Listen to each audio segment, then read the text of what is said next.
पंहिंजी ज़ात जे ख़ौल में महसूर रहण बजाए पंहिंजी ज़ात खां ॿाहिरि निकिरणु घुरिजे। इर्द गिर्द जे माहौल में झाती पाए ॾिसणु घुरिजे। खिलंदड़नि सां गॾु खिलणु घुरिजे। रोअंदड़नि खे खिलाइणु घुरिजे। ग़रीबनि जो सहारो बणिजणु घुरिजे।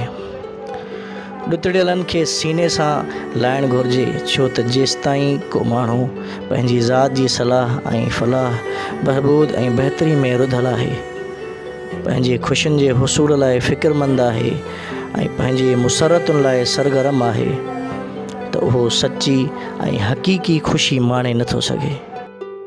छो त उहो ईअं आहे जीअं को हिकु कमरे में बंदि हुजे ऐं साम्हूं आईने में सिर्फ़ु पंहिंजी तस्वीर ॾिसी रहियो हुजे। पर जे ॿाहिरि निकिरी निहारे त उनखे ॿी दुनिया बि नज़र ईंदी। मग़मूम, महज़ून ऐं महरूम चहिरा नज़र ईंदा, जेके पाण खां वधीक ॾुखारा ऐं वेचारा ॾिसण ईंदा। के खिलंदड़ बहकंदड़ चहिरा नज़र ईंदा। किन चहिरनि ते रौब ऐं जलाल, किन ते फ़िक्र ऐं मलाल नज़र ईंदो।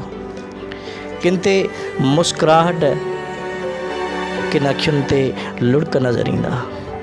इंसान खे हक़ीक़ी ख़ुशी ॿियनि खे ख़ुशि रखण में मिले थी। ॾुखारनि जे ॾुख दर्द वंडण में मन मसरूर थी पवे थो। पर इहो सभु तॾहिं मुमकिन आहे जॾहिं माण्हू पंहिंजी ज़ात जे ख़ौल खां ॿाहिरि निकिरे।